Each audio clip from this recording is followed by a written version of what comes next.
वासुदेवाय। श्रीमद् भागवत महापुराण के नित्य प्रतिपठन में अभी तक हमने नवम स्कंद के 5वें अध्याय में जाना कि राजा अम्बरीश दुर्वासा ऋषि का सुदर्शन चक्र से छुटकारा दिलाते हैं। आज हम जानेंगे छठा अध्याय इक्ष्वाकु के वंश का वर्णन, मानधाता और शौभरी ऋषि की कथा। श्री सुखदेव जी कहते हैं, परीक्षित, अम्बरीश के 3 पुत्र थे, विरूप, केतुमान, शंभु। विरूप से पृष्ठदशव और उसका पुत्र रथितर हुआ। रथितर संतानहीन था। वंश परंपरा की रक्षा के लिए उसने अंगिरा ऋषि से प्रार्थना की।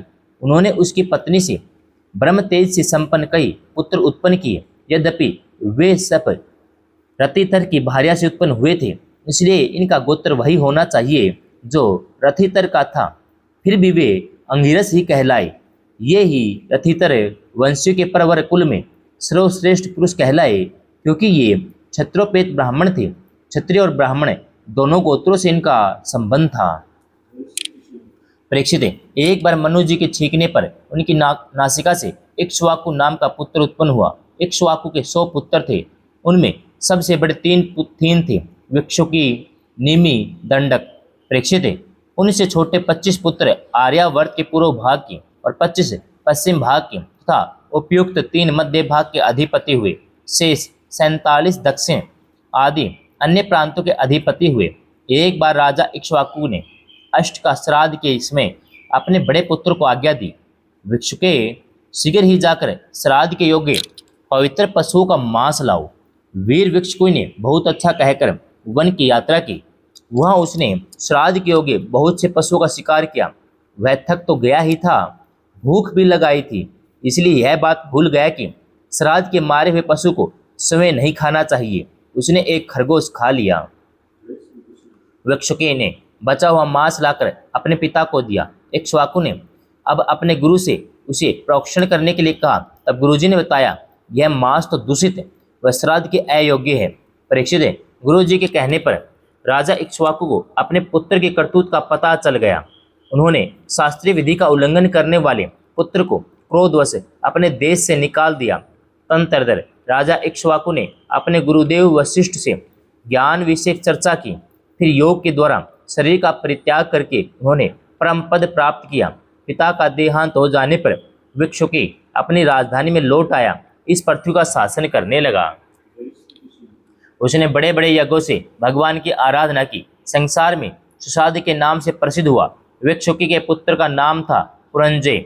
उसी को कोई इंद्रवाह और कोई ककुस्थ कहते हैं। जिन कर्मों के कारण उनके ये नाम पड़े थे, उन्हें सुनो। सत्ययुग के अंत में देवताओं और दानवों का घोर संग्राम हुआ था। उसमें सब के सब देवता दैत्यों से हार गए। तब उन्होंने वीर पुरंजय को सहायता के लिए अपना मित्र बनाया। पुरंजय ने कहा कि यदि देवराज इंद्र मेरे वाहन बने तो मैं युद्ध कर सकता हूँ। पहले तो इंद्र ने अस्वीकार कर दिया, परंतु देवताओं के आराध्य देव सर्वशक्तिमान विश्व आत्मा भगवान की बात मानकर पीछे वे बड़े भारी बैल बन गए। सर्व अंतर्यामी भगवान विष्णु ने अपनी शक्ति से पुरंजय को भर दिया। उन्होंने कवच पहनकर दिव्य धनुष, तीखे बाण ग्रहण किए। इसके बाद बैल पर चढ़कर वे उसे ककुद डील के पास बैठ गए। जब इस प्रकार वे युद्ध के लिए तत्पर हुए, तब देवता उनकी स्तुति करने लगे। देवताओं के साथ उन्होंने पश्चिम की ओर से दैत्यों का नगर घेर लिया। वीर पुरंजय का दैत्यों के साथ अत्यंत रोमांचकारी घोर संग्राम हुआ। युद्ध में जो दैत्य उनके सामने आए, पुरंजय ने बाणों के द्वारा उन्हें यमराज के हवाले कर दिया। उनके बाणों की वर्षा क्या थी! प्रलय काल की धधकती हुई आग थी। जो भी उसके सामने आता छिन्न भिन्न हो जाता। दैत्यों का साहस जाता रहा। वे रणभूमि छोड़कर अपने अपने घरों में घुस गए। पुरंजय ने उनका नगर, धन, ऐश्वर्य सब कुछ जीतकर इंद्र को दे दिया। इसी से उन राज ऋषि को पुर जीतने के कारण पुरंजय और इंद्र को वाहन बनाने के कारण इंद्रवाह और बैल के ककुत पर बैठने के कारण ककुस्थ कहा जाता है। पुरंजय का पुत्र था अनेना। उनका पुत्र पृथु हुआ। पृथु के विषोरंधी, उसके चंद्र और चंद्र के यूनासव। यूनासव के पुत्र हुए साबस्त, जिन्होंने साबस्तीपुरी बसाई। साबस्त के वृद्धसव और उसके कुवलयासव, ये बड़े बली थे। इन्होंने उत्तंक ऋषि को प्रसन्न करने के लिए अपने 21,000 पुत्रों को साथ लेकर धुंधु नामक दैत्य का वध किया। इसी से उनका नाम था धुंधुमार। धुंधु दैत्य के मुख की आग से उनके सब पुत्र जल गए, केवल 3 ही बच रहे थे। परीक्षित, बचे हुए पुत्रों के नाम थे दृढ़ासव, कपिलासव, भद्रासव। दृढ़ासव से हरेसव और उससे निकुंभ का जन्म हुआ। निकुंभ के ब्रह्णासव, उनके कृशासव, कृशासव के सेनजित और सेनजित के यूनासव नामक पुत्र हुआ। यूनासव संतानहीन था, इसलिए बहुत दुखी होकर अपने 100 स्त्रियों के साथ वन में चला गया। वहां ऋषियों ने बड़ी कृपा करके यूनासव से पुत्र प्राप्ति के लिए एक बड़ी एकाग्रता के साथ इंद्र देवता का यज्ञ कराया। एक दिन राजा यूनासव को रात्रि के समय बड़ी प्यास लगी। वह यज्ञशाला में गया, किंतु वहां देखा कि ऋषि लोग तो सो रहे हैं। तब जल मिलने का कोई उपाय न देख उसने वह मंत्र से अभिमंत्रित जल ही पी लिया। परीक्षित, जब प्रातः लोग ऋषि लोग सोकर उठे, उन्होंने देखा कि कलश में तो जल ही नहीं है। तब उन लोगों ने पूछा कि यह किसका काम है, पुत्र उत्पन्न करने वाला जल किसने पी लिया। अंत में जब यह मालूम हुआ कि भगवान की प्रेरणा से राजा यूनासव ने ही उस जल को पी लिया है, तब उन लोगों ने भगवान के चरणों में नमस्कार किया और कहा, धन्य है, भगवान का बल ही वास्तव में बल है। इसके बाद प्रसव का समय आने पर यूनासव की दाहिनी कोख फाड़कर उससे एक चक्रवर्ती पुत्र उत्पन्न हुआ। उसे रोते देखकर ऋषियों ने कहा, यह बालक दूध के लिए बहुत रो रहा है, अतः किसका दूध पिएगा। तब इंद्र ने कहा, मेरा पिएगा। मानधाता, बेटा तू रो मत। यह कहकर इंद्र ने अपनी तर्जनी उंगली उसके मुंह में डाल दी। ब्राह्मण और देवताओं के प्रसाद से उस बालक के पिता यूनासव की मृत्यु नहीं हुई, वह वही तपस्या करके मुक्त हो गया। परीक्षित, इंद्र ने उस बालक का नाम रखा त्रिशदस्यु, क्योंकि रावण आदि दस्यु लुटेरे उससे उद्विग्न और भयभीत रहते थे। यूनासव के पुत्र मानधाता त्रिशदस्यु चक्रवर्ती राजा हुए। भगवान के तेज से तेजस्वी होकर उन्होंने अकेले ही 7 द्वीप वाली पृथ्वी का शासन किया। वे यद्यपि आत्मज्ञानी थे, उन्हें कर्म कांड की कोई विशेष आवश्यकता नहीं थी, फिर भी उन्होंने बड़ी बड़ी दक्षिणा वाले यज्ञों से उन यज्ञ स्वरूप प्रभु की आराधना की, जो स्वयं प्रकाश, सर्वदेव स्वरूप, सर्व आत्मा, इंद्रियातीत हैं। भगवान के अतिरिक्त और है ही क्या। यज्ञ की सामग्री, मंत्र, विधि विधान, यज्ञ, यजमान, ऋत्विज, धर्म, देश, काल, ये सब का सब भगवान का ही स्वरूप तो हैं। परीक्षित, जहाँ से सूर्य का उदय होता है, जहाँ वे अस्त होते हैं, वह सारा का सारा भूभाग यूनासव के पुत्र मानधाता के ही अधिकार में था। राजा मानधाता की पत्नी ससबिंदु की पुत्री बिंदुमती थी। उसके गर्भ से उनके 3 पुत्र हुए, पुरुकुच, अम्बरीश, ये दूसरे अम्बरीश हैं, योगी, मुचुकुंद। इनकी 50 बहनें थीं।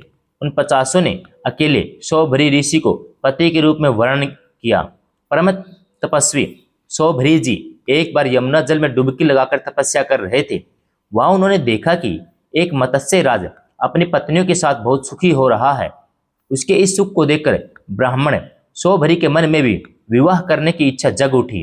उन्होंने राजा मानधाता के पास जाकर उनकी 50 कन्याओं में से एक कन्या मांगी। राजा ने कहा, ब्राह्मण, कन्या स्वयंवर में आपको चुन ले तो आप उसे ले लीजिए। सौभरी ऋषि राजा मानधाता का अभिप्राय समझ गए। उन्होंने सोचा कि राजा ने इसलिए मुझे ऐसा सूखा जवाब दिया है कि अब मैं बूढ़ा हो गया हूँ, शरीर में झुर्रियाँ पड़ गई हैं, बाल पक गए हैं, सिर कांपने लगा है, अब कोई स्त्री मुझसे प्रेम नहीं कर सकती। अच्छी बात है, मैं अपने को ऐसा सुंदर बनाऊंगा कि राजकन्याएं तो क्या, देवांगनाएं भी मेरे लिए लालायित हो जाएंगी। ऐसा सोचकर समर्थ सौभरी जी ने वैसा ही किया। फिर क्या था, अंतःपुर के रक्षक ने सौभरी मुनि को कन्याओं के सजे सजाए महल में पहुंचा दिया। फिर तो उन 50 राजकन्याओं ने एक सौभरी को ही अपना पति चुन लिया। उन कन्याओं का मन सौभरी में इस प्रकार आसक्त हो गया कि वे उनके लिए आपस के प्रेम भाव को तिलांजलि देकर परस्पर कलह करने लगी। एक दूसरे से कहने लगी, ये तुम्हारे योग्य नहीं, मेरे योग्य हैं। ऋग्वेदी सौभरी ने उन सभी का पानी ग्रहण किया। वे अपने अपार तपस्या के प्रभाव से बहुमूल्य सामग्री से सुसज्जित अनेकों उपवनों, निर्मल जल से परिपूर्ण सरोवरों से युक्त, सौगंधित पुष्पों के बगीचों से घिरे हुए महलों में बहुमूल्य सैया, आसन, वस्त्र, आभूषण, स्नान, अनुलेपन, सुस्वादु भोजन, पुष्पमालाओं के द्वारा अपनी पत्नियों के साथ विहार करने लगे। सुंदर सुंदर वस्त्र आभूषण धारण किए स्त्री पुरुष सर्वदा उनकी सेवा में लगे रहते। कहीं पक्षी चहकते रहते तो कहीं भौरे गुंजार करते रहते। कहीं कहीं वंदी जन उनकी वीरदावली का बखान करते रहते। सप्तद्वीपवती पृथ्वी के स्वामी मानधाता सौभरी जी के इस गृहस्थी का सुख देखकर आश्चर्यचकित हो गए।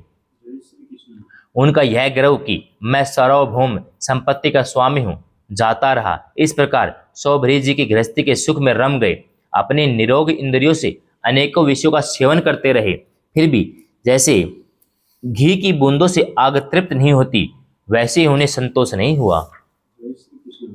ऋग्वेदाचार्य सौभरी एक दिन स्वस्थ चित्त से बैठे हुए थे। उस समय उन्होंने देखा कि मत्स्यराज के क्षण भर के संग से मैं किस प्रकार अपनी तपस्या और अपना आपा तक खो बैठा। वे सोचने लगे, अरे मैं तो बड़ा तपस्वी था, मैंने भली भांति अपने व्रतों का अनुष्ठान भी किया। मेरा यह अधः पतन तो देखो।